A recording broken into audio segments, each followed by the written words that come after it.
This is Out Loud and Laughing. What is up, chosen fam? Welcome back to the podcast where we keep it real, keep it loud, and always keep it laughing. Now, normally we say we have a star on the show, but today we actually have a constellation. Our guest is a queen of 16 crowns, a classically trained powerhouse, and the reigning Miss Congeniality of Drag Race season 16. She's the only queen who can hit a high F and then hit you with a punchline that'll leave you breathless. She's performed with Madonna on the Celebration Tour, brought the house down at Lincoln Center, and today she is joining us right in the middle of her brand new stand up tour. Please welcome the mother of the Blue Mother herself, the incomparable Sapphira Cristál. Hey, How is it going? it's good.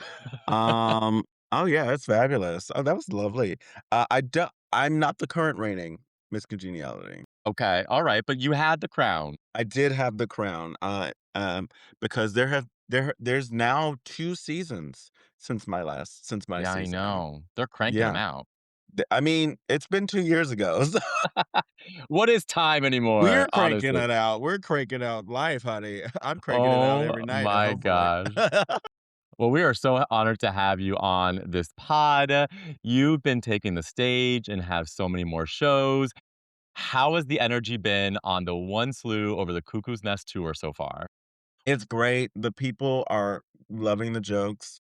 That's really I have been known for being an amazing singer. I'm known for being an Yes. amazing performer, being an amazing dancer, just being overall amazing, a host even. And I've gotten into stand-up comedy because it really does allow me to do something I really love to do, which is talk. I Yes. used to get in trouble in school all the time for talking too much. And it allows me to be funny and allows me to think and allows me to think and not only just think, but put out my thoughts to others and make a connection with others in a way that Mhm. singing is you can make a connection in singing. However, not everyone can sing. And not everyone can relate to you in the way that you sing, but a lot more people can relate to you in the way that you feel about the world and what you find funny. And so I find this to be a really wonderful experience, just relating to people and having people say, "Oh, I see you." I mean, it's so true. And like, more importantly, like, I'm obsessed with the title, right? You describe the show as drag therapy, where you're both the doctor and the patient. Mhm. After 16 pageant crowns and a global drag race run, like, what was the most insane part of your psyche that you had to confront when writing this stand up? Probably just honestly, I luckily have gone through therapy for a long time before I even got on Drag Race, so that was really wonderful, Yep. which you could see when I was on the show, and so I guess a good part of my psyche I had to deal with this that, like, sometimes I always feel like I'm never doing enough, and I feel like, yeah, you are doing enough, you are always producing, you're always putting things out, you're always, showing up for your fans and showing up for the people who love you, and so I had to kind of wrestle with this notion of there's never enough for you, and I had to get into the point of being grateful for what I've done and giving myself those flowers. Yeah. No, I think that's important. And I think you've had quite the journey, right? Like, you auditioned, I think, for Drag Race, what was it, 11 times before getting on? 11, And so yeah. clearly you are a queen that persists and you have that grit, right? So now that you've reached like this superstar level, does no from those 10 times feel a little different and kind of give you that fuel? Because I know for me personally it does. I've heard that no and I'm like, great, I will find my fucking yes, you know? Yeah, I mean, honestly, once you get to the thing that you really have been trying for, every other no is like, "Oh, I'll get it." You say no now, but what you don't realize is that I've done no a lot, honey. This is nothing to me. This thing right here, I'm gonna get it. Yes. And maybe I won't get it this time, but I'll get it eventually. And you'll wish you had said yes earlier. Where do you think you get that from? Well, sometimes I get it from church. I get it Mm, from having had many experiences where people were like, "No," but then and then later, people. Let's say I've dated some people or been mm. attracted to some people that I went after, and they were like, "No," but like couple years later, they were like, "Hey, you want to hang out?" And I'm like, "I will show you what you should have gotten before, but this will be the last time it happens." Like Correct. I wanted to smash. So yes, I'm going to. However, that'll be it. Cuz if you couldn't say yes before, then you're just going to have to, get fucked one time. And if it's good, then maybe it will I be, love it. but I I love doubt it. it. Maybe it'll be twice. Maybe twice. But you Um, won't get a ring, honey. when you talk about you won't get the ring. When you talk a little bit about this tour, like, why did you wanna go on this tour?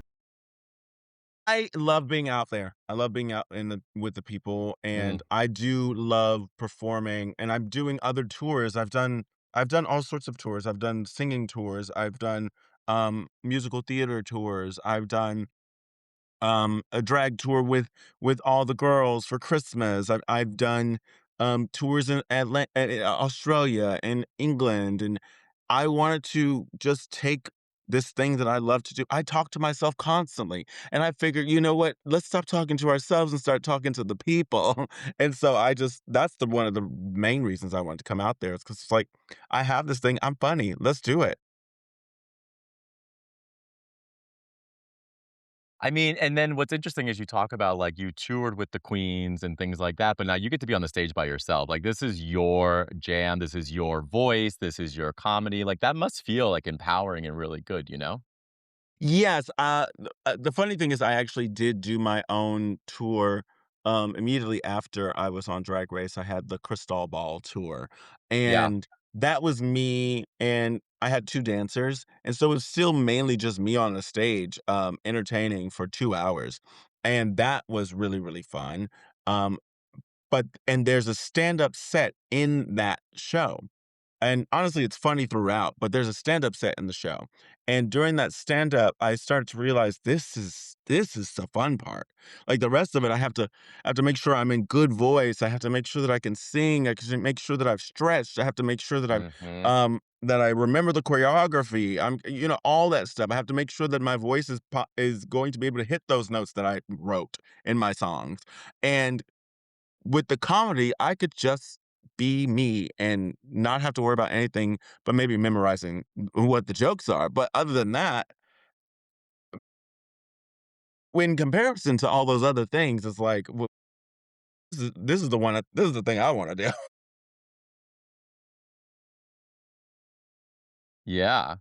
Can we talk a little bit about, like, what's the costume gonna look like? How what are we thinking about the garm and the dress? You mean Tell the me. garments, garments, garments, There we not one. okay, okay, that's I didn't know. I don't know if you were gonna come I didn't know. Well, I can't. I mean, I think I'm gonna have a lot of things that are, I think I know I'm gonna have a lot of things that are inspired by asylums, by therapists, and just sort of like kind of going in that route. So but still kind of like not only just high fashion, but kind of streetwear as well. Because, I'm gonna be standing up there and I don't wanna be uncomfortable for an hour and 15 minutes or Mm, an hour and correct. 15. So I really wanna make sure that um, not only am I delicious to look at, but I'm also comfortable. So I'll have on some I've already started making some straight jacket couture. I've already started making some naughty nurse and some therapist couture. So we're gonna get some cute looks. I have no doubt we're gonna see some cute looks. Mhm. What when we think about the tour, which I know you've added more dates into April, which is super exciting, how Yeah. are you picking these places? Like, how are you deciding on where you wanna go next? The people say, "Hey, come here," and I say, "All right, I'm coming." Like, As I see a lot of comments saying, "Hey, we want you here. Where are these dates?" And, then you go and talk to the clubs in those places and you try and negotiate something, and sometimes it's worked out and sometimes it hasn't. And so hopefully enough people start pushing for some other places, and we'll try and work out some deals with those venues. It's really about whether or not the venues are available, all that kind of stuff. It's a negotiation. Well, everyone should be getting their tickets for that show. But I have some other things I want to deep dive in with you because I feel like you have a past that I really am excited to talk about. You used to attend the same church in Houston as Beyonce and Kelly Rowland. I know I people have did. asked you this before, but I need to ask. You're surrounded by that legendary like destiny, but girl, you are too. So how does that influence, how did it affect your stardom and presence today? Were you like hanging out with them, singing? Like what's the history on that one? So Beyonce and Kelly are, I think, 42 or something like that. So like, Right. So a little and ahead of you, a little I'm ahead. 37. So and they kind of started when they were like 16. So when they were 16, I was like 12. I don't know. That is that how it worked? 7, 8, 9, I 10, think so. 11, 12. So 5. Yeah. So when they were 16, I was like 11 years old. So um I never actually knew them. I've met them, but I never knew them, if that makes sense. Um and so there was no singing together. They were at church, and I had a respect for the church and respect for them in a way that I never tried to approach them during church.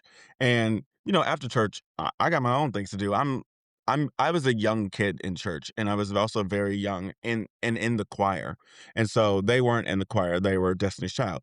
So I didn't really have much experience with them personally. But in hindsight, Beyonce also went to my high school, and so in hindsight, I do think that I just came from a stock of people who was bound for greatness. Like a lot of the people who I went to school with, who I went to church with, who were in the performing arts are successful. And so like, and when you have that mindset, or when you even look at the fact that I went to church with these people, I'm looking at these people, and at church we're all on the same level. We're all just praising the same God. You know what I mean? And so I feel people are like, "Oh, so you just like Beyonce?" I was like, "Yes." Yes, I am just like Beyonce. Am I making Beyonce's money? No. Am I doing as much as Beyonce was doing at my age? No. However, our journeys are different, but I work just as hard. I work very, very hard. Maybe not just as hard. She's a little insane. I work very, very hard, and I am very successful at what I do, and I'm very proud of what I do, and I try my hardest to make the experience a great one for my fans like Beyonce. I really care about what people experience when they experience me. I mean, but it's interesting because yes, Beyonce is Beyonce. We can all give her flowers, but like we go back to the whole thing around kind of not wanting to ever really hear always finding that yes in the sea of no's, right? And you talked about how it all started in the church. So I kind of just want to understand, like, what was instilled in you? Because, like, clearly there's something happening at this church that they're, throwing out some greatness. So what do you think it was? Was it the support of the parishioners? Was it very family? Like, when you deep dive into that a little bit, like, as a boy thinking back, like, what did you feel? What did you like that kind of instilled that? Because I don't think that's in everyone, right? I don't know that it was necessarily the church. My mother was a person who never let anyone deter me from doing anything I wanted to do. She would yell at my family members, like at her brothers, at her sisters and brothers and her mother, and say, "Do not tell my child that he can't do anything." Mm. Like, we encourage whatever he says is like, when I was a child, I wanted to be a firefighter, I wanted to be a wrestler, I wanted to be a golfer, I wanted to be, so many things, and they were like, "Well, how you really wanna be a you wanna be a doctor, you wanna do" No, if he wants to be a professional wrestler, my mom would say, "Okay, we'll put you in a school with a great wrestling program." Okay, we'll put you in a place with a great golf program. Okay, you'll go to Mount Carmel since you want to be a minister. So you'll go to Mount Carmel and you'll learn all about the Bible. And you'll learn Latin and you'll be able to translate from. My mother is like, from the beginning, you will learn how to do the thing so that you have all that you need to know to do this thing. And so when I wanted to get into singing and performing, my mom put me in the choir at church. She got me voice lessons with the person who ran the choir, and it was just my mom said, "You can do it. You just have to figure out how to do it." So when I started drag and wanted to do Drag Race, I was like, "Okay, I can do this." I had a lot of other things going on in my life. I became homeless in Boston. There's so much going on, and I thought to myself, "Oh wait, I can do this. I can do it. I just have to figure out how to do it." And so I got the first no. Okay. Mhm. I got the second no. Okay. I just started drag. Okay, this is fine. I get the third no. Okay, that's fine. That's fine. I start investing in myself. I start getting better hair. I start learning how to do makeup. Makeup in general starts to evolve. Mhm. But that Yeah. started in 2009 where makeup just wasn't where it is today. And drag just starts to evolve. And I start to learn what I want to know, what I want to be, because I already knew that I can sing opera, I can do this, but how many people are really interested in that? They're interested in it in a way for a niche, but like, and now I have found, I can bring my niche to the right space and then people will celebrate me wholly. Um, but at the time I was like, I don't know about this. And I was still working on the instrument itself and making it do what it needs to do and what it's doing currently. Um, and then eventually I just started working on myself, just doing the thing that my mom said you have to do. You have to work. You have to learn. You have to learn everything about it. Okay? I need to learn about fashion. If you're going to be a drag race, you need to learn about fashion, performance, you need to learn about hair, makeup, you need to learn about comedy. You need to learn about acting skills, improv skills. You need to be able to sing. And you don't have to sing well, but you need to know what your voice is. You don't have Yeah. to be Beyonce. You don't have to be Usher, but you need to have a voice. I love RuPaul, but she's not winning like best singer of the award, but she is a she got some bops. Tell you Yes. what, you know what Mhm. I mean? Oh, yeah. And she knows what her voice is and she does what she does well. And it's those people who are successful. It's those people who refuse to not work, who refuse to take the no's that continue on forward. And it's hard. It's not easy. There are some times that I want to quit, but I don't have a fallback. I didn't prepare for that.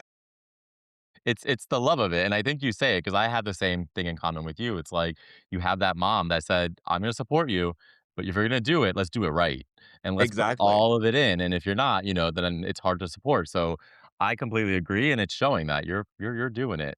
I also wanna deep dive a little bit into we know sapphire is your birthstone.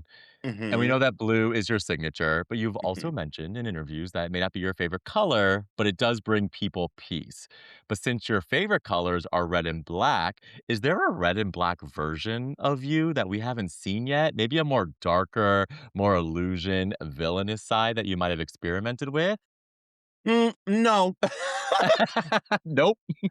I mean, if you, I do wear a red outfit in my music video, After Hours, and that's very much like Sapphira to me. If you've seen that video, it's sexy. It's still very much it's powerful, and Mhm. that's what I love about the color red. It's very powerful. Yes, very. And I love the color red. I love the colors red and black combined. Um, because I actually used to watch a lot of WWEF, the WWF, and there is a person named Kane, and who has since come out as like a Republican, and now he's like the governor of Knoxville, Tennessee, or something like Just that. alright, yeah. He's the mayor of Knoxville, Tennessee, or some shit like that. And he, but at the time he was just this big presence, had this long hair, and he would just had no face. He had like a mask on, so you never knew what he looked like, and he would just come and choke slam people and peace, and it'd be this like this kind of juggernaut of us in a sense, and I've always loved that, and since then I love the color. Well, I've always loved the color red, but since then I love the color red and black together. Um, and I don't know that I have a cane in me. Yeah, I mean, Mhm. there Right. is. No one wants to see it, is what I'm saying. Okay. Yeah, that's not performative if it happens. No, like, if you get me to that point, it is Mhm. I have fought very hard in therapy and in many different things in my life to not get to that point, and if I don't Yeah. get to that point, good for everyone. Listen, you don't wanna unleash her. I get it. That makes total sense. No one wants it, I promise you. All right. Well, I want to transition to our game that we do in Out Loud and Laughing. You are known for your impeccable wigs and your 6 octave range, but we want to see how you handle the range of our rapid fire questions. So today, there's no maybe, it's just this or that. We give you 2 things and you give us the answer. We're going to call this one this or that, the Crystal Ball Edition. Alright, let's do it. It's time for another round of this or that, the unhinged get to know you game. All right. So you could answer and feel free to give us a little color if you want to your answer. Okay. First one, a custom gown or a vintage find? Custom gown, every time. I Do love a you custom do you gown. sew everything yourself? I do sew, but I don't sew everything myself. Okay. I Okay. would rather have someone else do it. I have other things to do, like writing a show, and I've done several. So, Yes. I also write a lot of music, so and now I'm producing music. So, like, I have lots of things to do, and sewing is not, one of my passions. It's something that I am capable of doing. I guess in theory though, if you find a vintage find, you still need to customize it so it fits you. And Like I'm so it's like big. There's not a lot of vintage yeah. that's gonna fit me, so I that was easy. Custom every time. Ooh, all right. All right. The standing ovation or the belly aching laugh? Yeah, oh, yes, both. Both. Yes. Yes, yes. Especially what's coming up. You're in. Okay. Honey, I love a standing ovation. I've gotten many, many, many of them, Yes, you have. and it is one of my favorite things, but a belly aching laugh is it brings me such joy to hear people just go off because of something Yeah. I said. It feels like winning. It feels like winning every time, and sometimes you're not even trying to make people laugh, and you do. Right. Okay, do you want the 30-minute beat or the 3-hour transformation? They're both sickening. Yeah. I promise you, they are both sickening. I've had to make a 30-minute beat a lot, and the other my new assistant actually was sitting behind me, the other day I did a rehearsal of my tour. One of the days I did a rehearsal of my tour, and I showed up kind of late. Not late to the show, but late for what I was doing, and, I was like, "Alright, we have half an hour," and I went, "Boop," and they were like, "You are beat. How did you do that?" And I was like, "Honey," and literally he goes, "You tried it. Are you that girl?" And I was like, "Oh, watch." And I ate the girls In. up, honey. The girls were eaten, they were devoured. Alright, you gotta pick one of these. It's the 6 octave high note or the perfect death drop? Oh, 6 octave high note. All in. Okay. I'm 37 years old, I'm not doing no death drops. That's too much ibuprofen. And also, they're called a dip. Ain't no such thing as a death drop. Well, Alright, alright. honestly, I'll be honest, what they do on Drag Race, that is a death drop. I mean, I get scared. It's different. It's I different. I think I'm like, "You're gonna hit your head," like, you're I will say the death drop is modeled after the dip. How about that? okay, okay. It gives me anxiety. The dip is the one that you go, "Ooh," and you Yeah, go, "Da da da da, gah." But right. the death drop is kind of you kind of fall flat. Correct, like, your back is like I used to do this thing that I used to call the death drop, and it's where you fall just like it's a flat fall. I just go boom. right, okay. From standing up, I go boom. And it was a part of my and then I rise up like from the waist. And so Mhm. it was like I felt I died and then I rose up.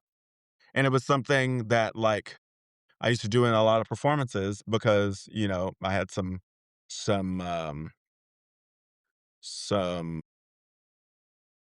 culturally observant performances.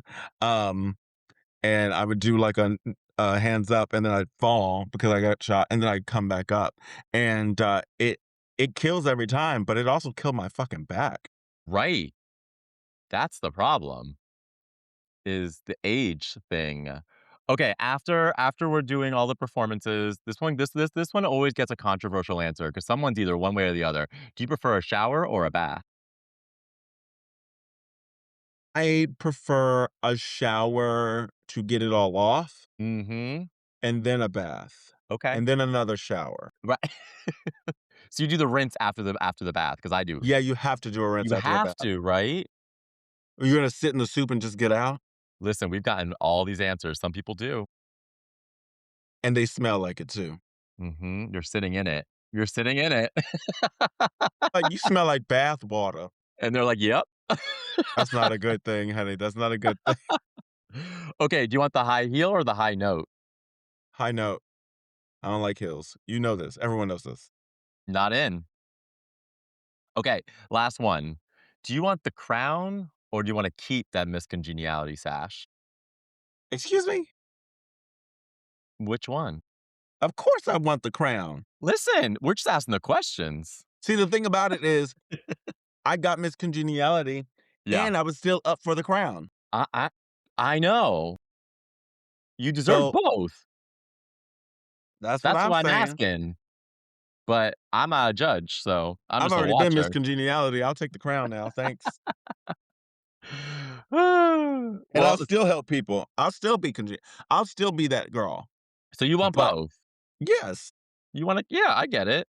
You're still you're yeah. I like that. Okay. I'm a Libra. I always like both. Yeah. Take it all. I yes. It's gotta balance out. There's not one or the other. We gotta okay, now we're balanced. It's 'cause I have them both. Thank you. Yes.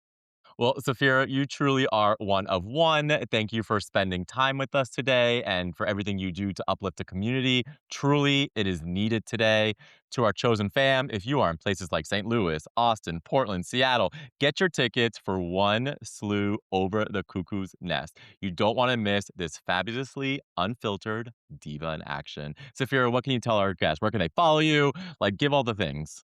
Well, you can follow me on all platforms at Sapphira Cristál. If you wanna get tickets to the show, not only we're gonna be in Buffalo, Pittsburgh, Austin, we're also gonna be in Indiana. We're You gonna got a lot be of dates. in Atlanta. I'm coming down to Atlanta, y'all. I'm going down to Hmm. Raleigh. I'm gonna be in Houston. I'm gonna be in Dallas. I'm going to be in Sacramento near San Francisco. So all you San Francisco people, come on up to Sacramento. Woo! Come on up. You are busy. Um, and you can get tickets at csaphira.com. I love it. Everyone, go get tickets. Go see her in show. We love you, chosen fam. Stay loud, stay laughing, and we'll catch you next time. Bye, y'all. This was Out Loud and Laughing. We're available everywhere you get your podcasts: Spotify, Apple, YouTube, iHeart, or wherever. It's time for another round of This or That, the unhinged get to know you game.